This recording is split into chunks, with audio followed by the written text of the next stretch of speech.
Maybe our luck will be a little better today on this 735 flex draper. We're going to try and calibrate it, which was not working at the conclusion of yesterday, and my frustrations mount to the point where I just gave up. Let's see if maybe a night of rest did us both some good. Nope, that's not the case because I just shut the battery off, not on. Not the best start to the day. Sometimes it happens. I should know which position's on and off for the battery.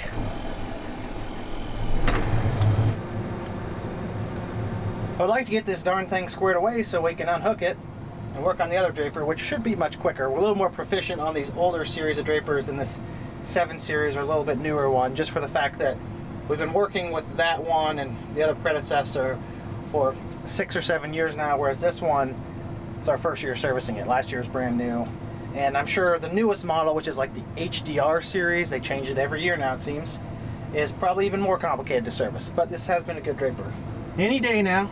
That'd be great. Okay. Well, the beeping tells me that it's probably not calibrated.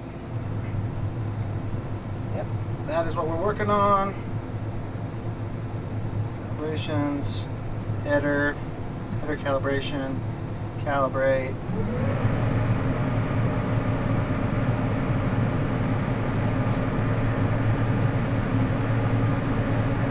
Lower feeder house to the ground. We're on the ground. Next, raise. This is where we failed every other time. And we failed this one as well. Left height sensor, voltage range is less than 1.2 volts. Select retry. We went ahead and cleaned all of the connections. I believe the left height sensor is on the other side of that shield there. We're gonna go ahead and try this again. Oh, look at that, it worked. It did, in fact, end up working. I'm not proud to admit that I'm actually thinking that maybe the sensor was not responsible, that the operator, which may or may not have been me, was not putting the head firmly against the ground. I'm not 100% certain, but the evidence does point to that. So we'll just pretend that I did not do that. Dad's unhooking the head, that's why it's beeping at me. We're gonna put this one on the trailer and work on the 630 FD.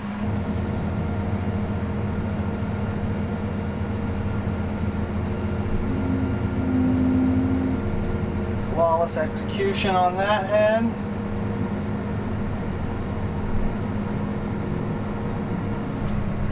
I'm just gonna go get this one.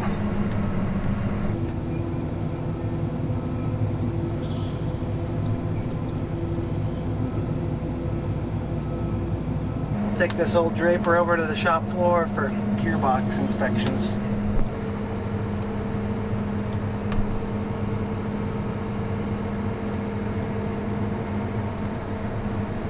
In the past 7 seasons, give or take one, that we've overlooked this 630 FD. Not that it's seen a ton of acres, but we've never seen any major issues on it. We've replaced the entire cutter bar twice, I believe.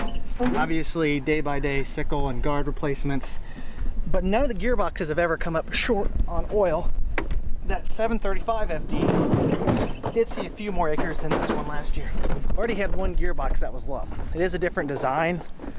Maybe it came that way, maybe there was a slight leak, but not expecting too much trouble on this one. One thing I have learned about these drapers, if you hang this over the top, it's not nearly as much in the way. Oh my gosh. A little bit easier when you got more leverage. Historically, this one's a squirter. Yep, nothing's changed.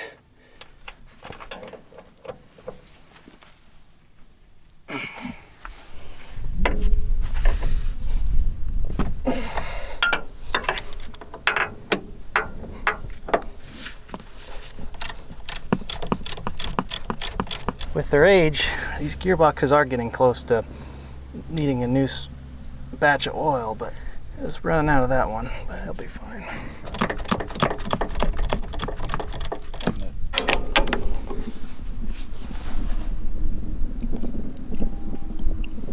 Man, that one's on there. Neither of these in-drive gearboxes want to reveal their secrets to us. Someone must have over-tightened them last summer when we serviced it. So Jeff ran over to the main shed to get a cheater bar. I'm gonna break out the grease gun, just hit a couple grease zerks on the back, some slip clutches on the side, drive shaft, and then on the reel. In and out, pretty easy, hopefully.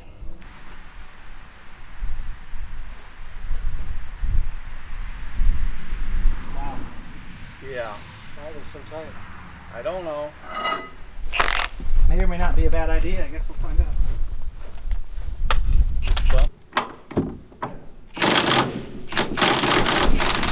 There you go. Nope. Plenty of oil. So I just need a little persuasion. Prefer not to use an impact gun, but sometimes you gotta do what you gotta do. Other than a few overly snug plugs, this draper is ready to run, and then we're gonna look at a couple sickle sections. Pretty much done.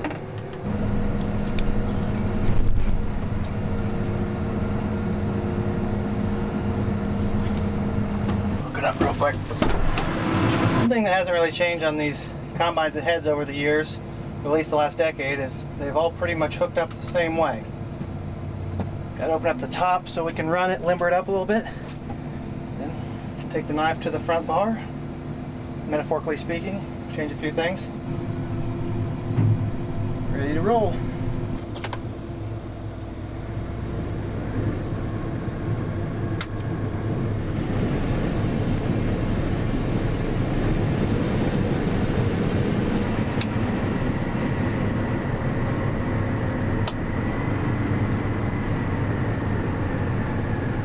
I know of 2 broken sickles right over there. I need 2 sickles and a guard. Looks like it's a single in the middle, a double in the middle, and single on the outside.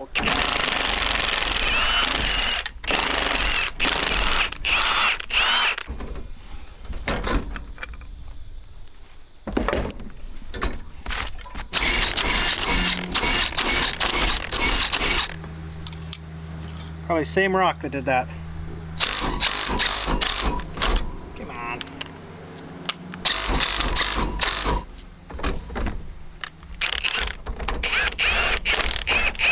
Still has a pretty good edge to it.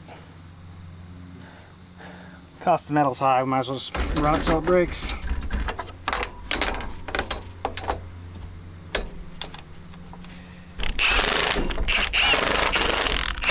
Other than a little bit of rust from the off season and some wear and tear here and there, I'm just going to leave the rest of these on. They'll break when they've had enough, and in season we'll have to look them over every morning, make sure that all the pieces are there. That way the draper can cut efficiently. Looking the drapers over is a normal part of our morning routine when we're cutting soybeans. You never know what you're going to get depending on the field and the acres covered per head. Sometimes it might need 1 or 2 new sickle sections and guards. Other times, especially if you're in a rockier field that day, it may need 5 or 6 ahead. So we look them over.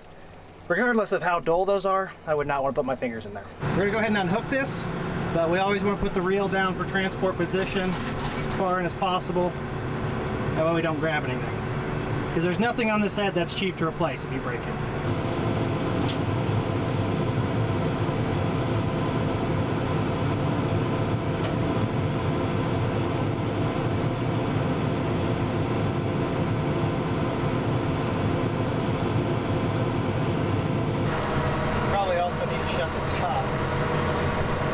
Keep track of in these machines. There goes the sun. All right, we're good to go.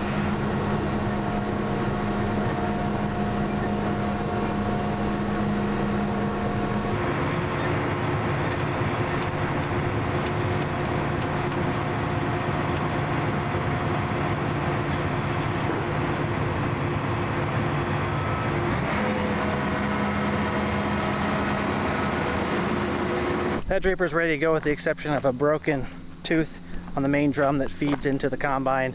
I don't have the correct bit to fix it, so I'm not even going to worry about it. It's coincidentally lined up exactly how it needs to be worked on, but like I said, some problems are just made for another day. Now we're on to the main event though, which is something I'm pretty excited about, and that's dragging out the grain cart. We're not completely hooking up the grain cart, we're just pulling out of the barn because tomorrow morning Old Faithful's leaving. The world is our oyster here. I think we can pretty much use whatever we want to pull this out. The right choice would probably be that, but the creative choice is that little thing. This will probably be about the most exciting thing that this tractor gets to do for the next month. He'll be on auger duty when we start to fill our bins, and in the winter just pulls a blade or has a blade on the back to plow some driveways.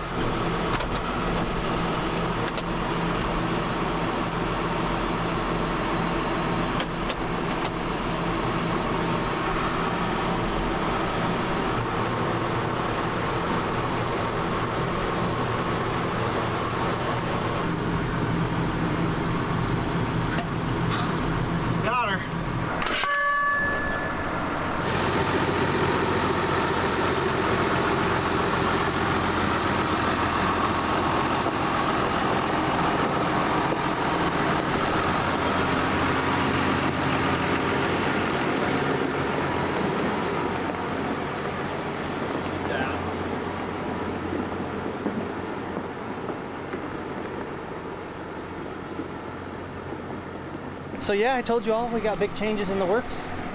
We've downsized our grain car tractor for fuel efficiency. I think fully loaded, the 7330 can probably pull 1,100 bushels, maybe 10 centimeters an hour, maybe. Completely joking.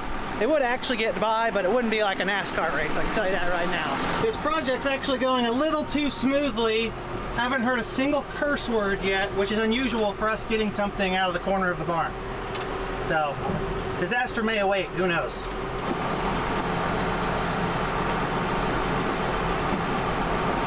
That's a nice looking combine. It's a little different view than having this grain cart on the back of a four-wheel drive tractor. How far?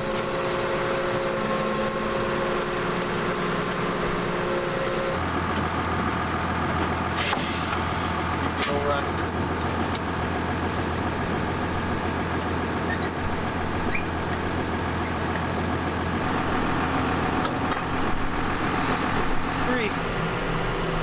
Well, that was easy. I had hooking up the grain cart, pulling it out, and unhooking it outside the shed penciled in for a couple hours worth of work, so I guess my time from here on out's gravy. Might just go take a nap. For those of you who haven't gathered it at this point, the grain cart is leaving the farm tomorrow morning. All that's really left to do is deconstruct a few of my pet projects I've put on this over the years. A couple cameras, Dad's little hydraulic mount. And other than that, really not much to it. It is a lot easier to deconstruct than it is to construct, so this should be pretty quick.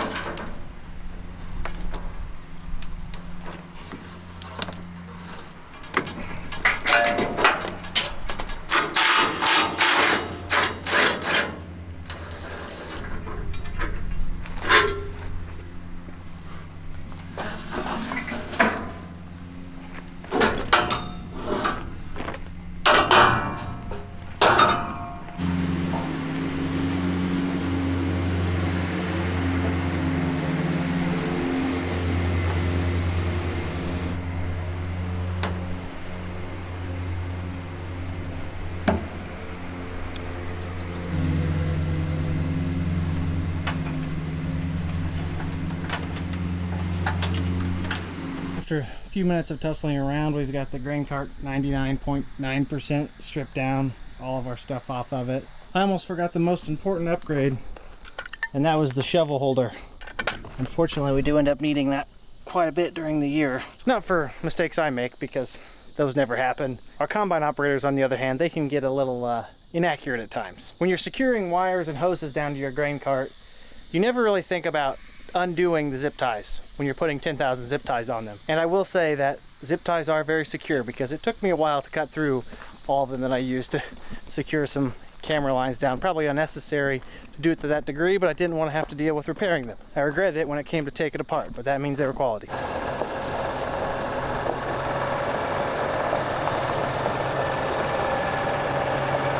There she is.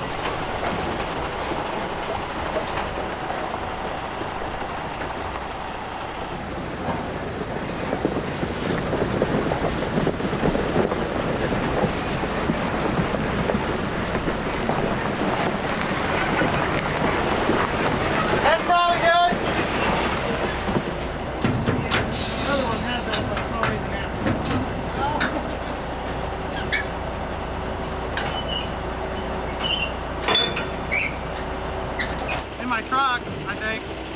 In the truck, his pickup.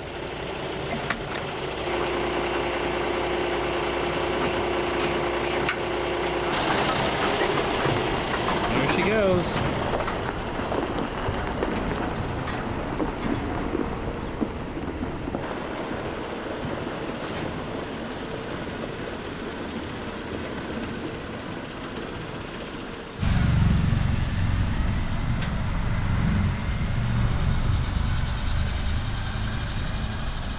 Our last upgrade for this harvest season is this nice black J&M 1222 grain cart. Relatively similar to what we already had, with the exception of three main things. First and foremost, you can see it's black. I think the black is actually pretty stylish and looks good on almost any piece of equipment, which I would think in the long run would increase its resale value. It is the 22 series, so it has an extra 2 foot on the side here to give more reach towards the combines, give you a little more room for error as you're unloading. And because of that added 2 foot, it also has about 100 bushel more capacity than our 1112 that just left. And last but not least, the most important upgrade, the J&M stabilizer tracks. This specific part of the upgrade right here was really the driving factor for us trading for this new grain cart. After last fall, dragging that loaded anchor of a grain cart on tires around the field, we realized that we're putting a lot of weight down, causing a lot of unnecessary compaction. So we sprung out a little bit more money. I believe it was about a $55,000 option to add the tracks versus a big set of tires. I think we're going to be very happy with them. They're low maintenance, and shooting from the hip here, I think it was about a 60 to 70% reduction in weight on the ground on the loaded cart. We're going from roughly 40 pounds per square inch loaded to 14 or 15. That is a significant savings. Should help increase our efficiency in the fall. Maybe not drag a loaded anchor through the field when it gets muddy, won't get stuck, which results in more uptime, and of course the longevity of our soil and next year's yield potential. For those of you who recall how muddy the tail end of last harvest season got for us, there were times where we couldn't even take the other grain cart out into the field because it was just dragging down to the frame. It was causing way more harm than good. We're hoping that this upgrade will return itself in the long term, because we are starting to see out in some of our fields, soybeans especially, where some of that compaction from last fall is going to hurt our top end yield. It is missing something though. I think I know exactly what is missing.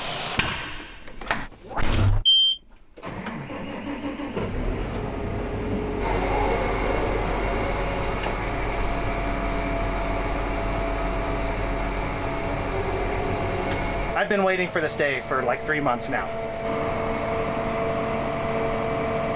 Although I am excited, I don't want to get road oil all over this beautiful tractor. So we're going to crawl down the road.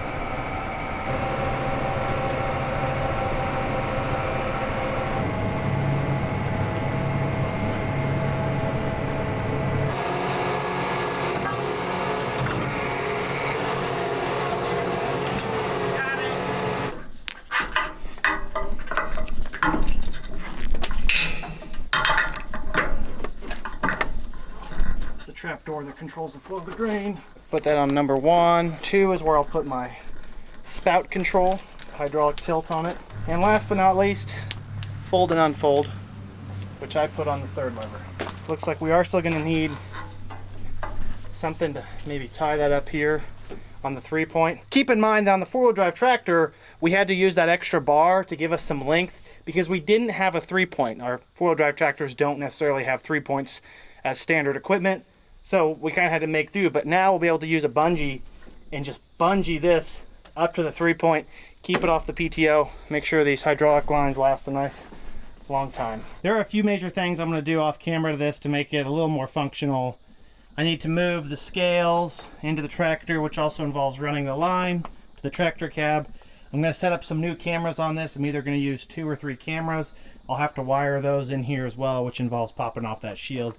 Kind of like the opposite of what we were doing yesterday when we were disassembling the other grain cart. I've also got a few things I'm going to throw in the tractor cab for convenience, and I think we're going to be pretty much ready to go. That is one heck of a combo though. The black grain carts look so sweet. I'm excited for fall. Before I forget, I do want to give a big shout out to Barker Implement. That's who sold and serviced this grain cart. They also served us our inline ripper, our no-till ripper that we have parked in the barn right now. They've been great to work with on many different things. Highly recommend them, and they are pretty much the kingpin of J&M grain carts, in my opinion, and other miscellaneous equipment. Now, they're not a John Deere dealership. They're kind of independent, but they do great work. They're in the Millsworth area. Shelbyville is what they call it, in Raymond, Illinois. If you're in the market for something, at least give them a fair shake at it. I've actually spent a small fortune on creature comforts for this 8R tractor and a few amenities for the grain cart, so we're gonna go ahead and get those installed. First thing we're installing is this Lakota cab corner cubby deal.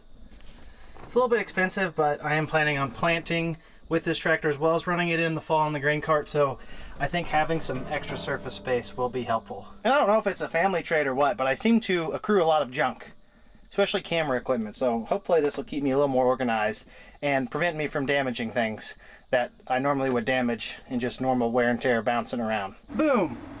A mere 20 seconds later, I now have my storage cubby installed, and it does not obstruct my foot pegs, which are arguably the most important thing in the inside of this tractor. I've got some spots up here where maybe I can mount my scales or my iPad or something, but overall I'm looking forward to having something to actually set pencils on papers, because I do actually keep track of things in the grain cart. For those of you who don't believe me, a few very important things I keep track of are lunchtime, snack time, and quitting time.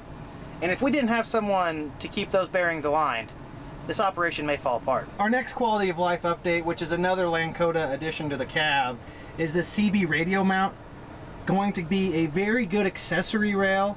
On top of that, we can mount one of our easily superior Midland radios up here. Speaking of Midland radios, what an addition this is going to be to the cab. 50-watt two-way micromobile radio. Oh, I am absolutely thrilled and greatly appreciative of the people at Midland for sending this over for me to put in our tractor cab. Communication is key here on the farm. It makes everyone's lives easier. They are running a harvest discount right now. Either follow the link in the bio or go over to their website. Check their products out. You will not regret it. You have my signed, stamped seal of approval. What's in the box? We got our ultra powerful radio. Yep, that's a big boy. Some extra cabling, power cord, a small antenna, microphone, our mounting hardware, an extra fuse, and a microphone attachment there. I made some adjustments to my mounting location. Big 50-watt radio is installed. Now I need to just put the 6 decibel gain antenna on. Came off easy.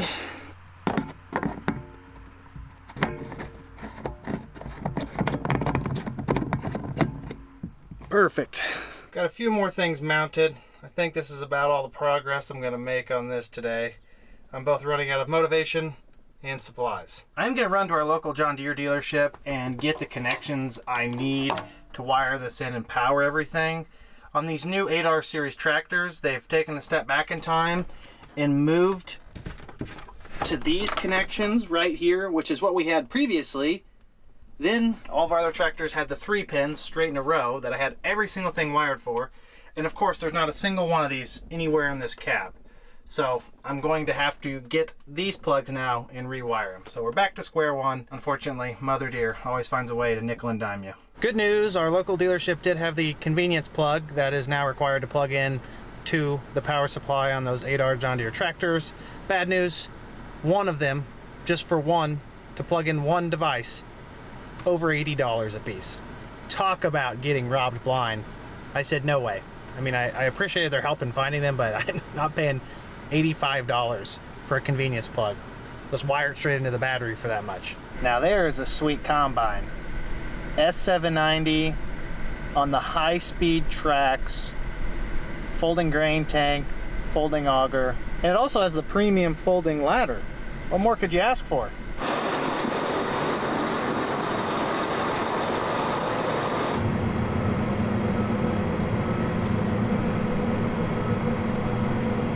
Another grand shuffle to get the grain cart tucked away for a couple of weeks.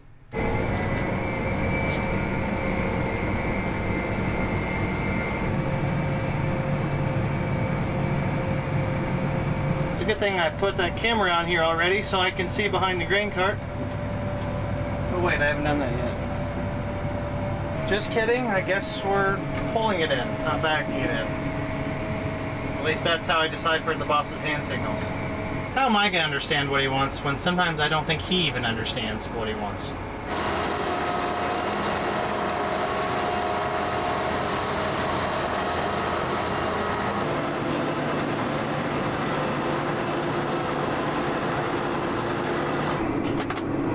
This is quickly becoming one of the more inefficient parking operations we've ever done in the barn. This is the OG grain car tractor. First one I ever ran in the fall. Called a 900 bushel cart. Now, it's just a plant tractor. Very underwhelming compared to the 8R370, but there's also about 10 plus years in model differences.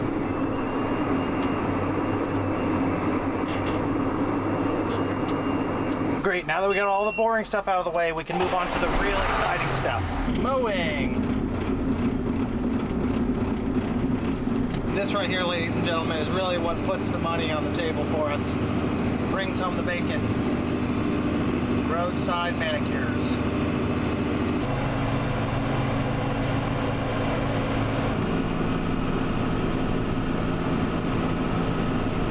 Isn't that nice when the seed sign is actually in the field so you don't have to mow around it? Yep, that's pretty much the gist of it.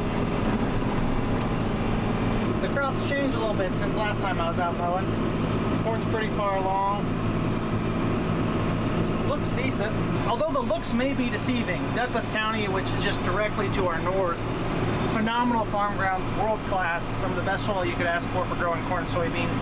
Had a very dry June and didn't catch some of the rains we did in July. The Douglas County Farm Bureau did their annual yield tour, went around, took samples. I believe they checked 40 or 50 different fields, and they showed that their corn average that they're estimating from this year is about 40 bushels an acre lower than last year, which is a tremendous loss, especially for ground of that quality. Now I can see Coles County suffering because not everything here is top of the line soil, but up in Douglas County there's just some phenomenal dirt.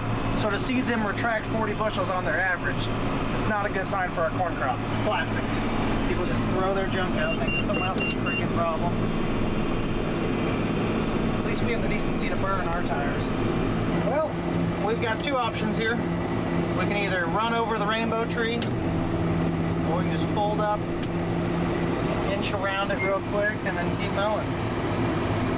Those things get pretty colorful if you mow over them. Love tap. That's how you do it, folks.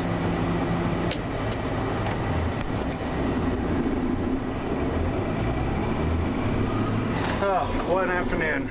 The grass is all shorter. The world is just a better place now.